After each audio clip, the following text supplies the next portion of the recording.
পিছল তো এই কপালটা খারাপ। হ্যাঁ একে সবগুলোই পুড়ে গেছে।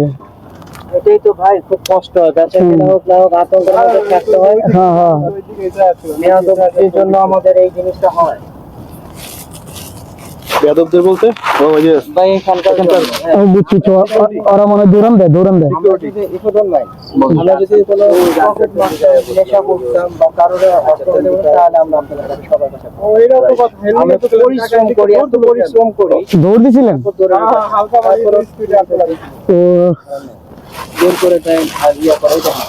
এই যে হচ্ছে কাকা এই জায়গায় ব্যবসা করে আর কি, এই ব্যবসা করে এখান দিয়ে ভয়ে চলে যাচ্ছে আর কি। এই যে পিছলার মধ্যে পড়ে গেছে,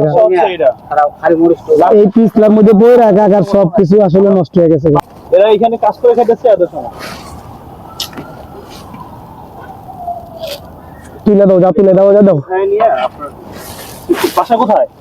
আশেপাশে ফার্ম গেট। এই তেল মশলা পুষে গুলো না, এই চাকু চাকু এই যে কাকা হচ্ছে এখানে পয়রা যায়, কাকার কতগুলা মালামাল নষ্ট হয়ে গেল গায়ে। দেখেন সবগুলাই যে মশলা গুলা পয়রা গেল গা, বড়ি গুলা পয়রা গেল, চানাচুর সব পয়রা গেল গা, কাকার সবকিছু শেষ। এখানে বললাম চলে গেল কেন, এই জিনিসটা তো বুঝলাম না। আর বের করে দিবে ঠিক আছে, একটা মানুষ বিপদে বসে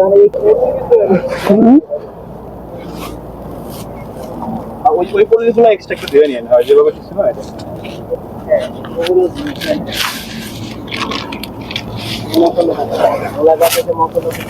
এই যে এই প্যাকেটটা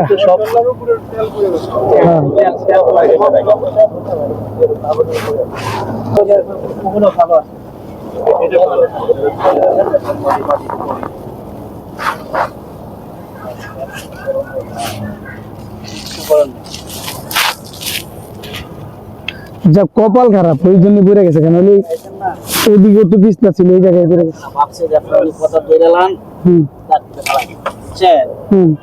ওইখানে রাইছে না ভাবছি যখন আমি ধরেন দৌড়ান কেটে ফেলাইছেন কে আইলাস করে বাবু ধরুন যে কি সমস্যা হয়েছে। হ্যাঁ আপনাকে ভয়ের আবার পড়লো কা, আপনাকে ভয় পাওয়া কি লাগে?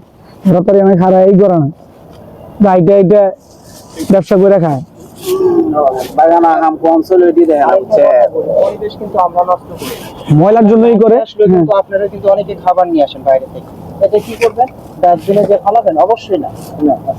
20 জনের মধ্যে 3 জন কিছু লোক ডাস্টবিনে হালা, আবার দেখেছি অনেকে বাইরে হালায় আছে। 20 জনের মধ্যে আপনার 3 থেকে 5 জন।